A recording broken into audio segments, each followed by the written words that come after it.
look, you've taken your hits and you've coming back, you've got back on your feet, and you're getting back in the fight, and you've been in the fight in New York City. You're a New Yorker, of course, and you're saying, you know what, I'm not going to bug out. I'm going down with the ship, or excuse me, I'm gonna stand and fight rather than go down with the ship. What are you doing to fight against the Mamdani takeover?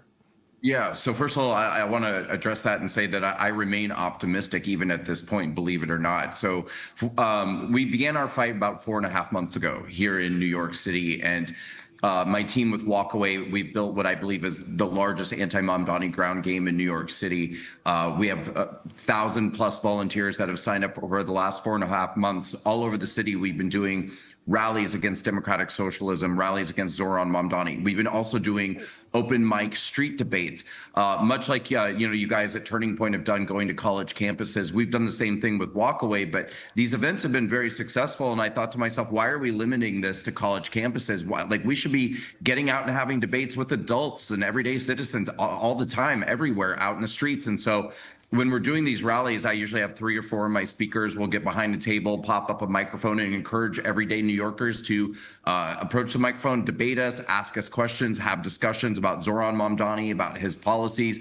They've been phenomenally successful, including going to Washington Square Park, which is essentially an NYU campus.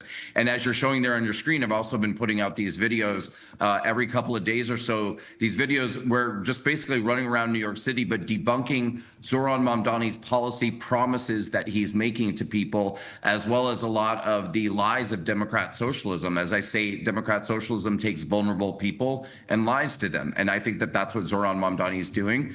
But here we are now. Let me ask you about that real quick. Let me ask you about that, because that's something that we've been, I've been talking with like Steve Bannon about and others. This is sort of the difference between like right-wing populism and MAGA populism versus this, what I call resentment populism, where democratic socialism is like, hey, your life sucks, prices are high, rent is high, housing is expensive, everything's expensive. So let's take it from all those rich white people, and tear it down, and let's blame Israel, let's blame everything under the sun that we can, rather than just try to make things better for everyone. Does that kind of track with what you're seeing? 100% it tracks with what I'm seeing. And in addition to that, I'd say, so what I'm noticing here in New York City, and it's important to remember, obviously, this is a very left-leaning, very liberal city. So people are already sort of programmed to fall into that left-wing ideology in their politics.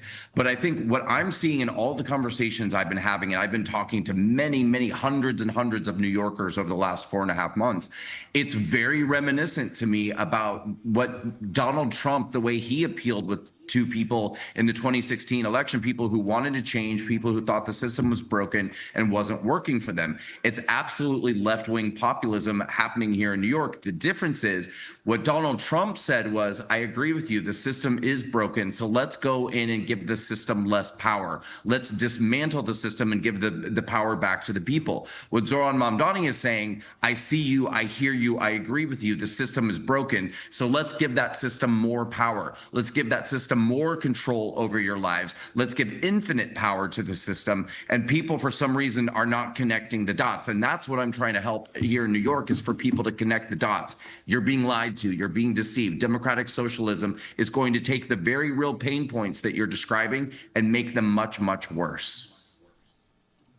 I couldn't agree more. That's what happens every single time. And so, yeah, they're going to make it worse for, these target groups, police officers, affluent, middle class. Obviously, if anyone is and the first thing you're going to see, by the way, is anyone who has the money to flee, anyone who has the money to get up and go, they're gone. Right, they are going to jet off down to Florida, or maybe down to Texas, or wherever, Tennessee, who cares, right? They're going to get out of New York, and you're going to see all that huge financial capital leave. And that's the deal, right? New York is the world's financial capital. But when you start going after those markets, guess what that's going to do? That's going to ruin your tax base. So what do you think that's going to happen to the downstream effects of the secondary and tertiary businesses and communities that operate there, like your East Village, like Greenwich, like everything else? It's all going to be downstream. And it's like, they don't see that because they just think I want someone to fight for me.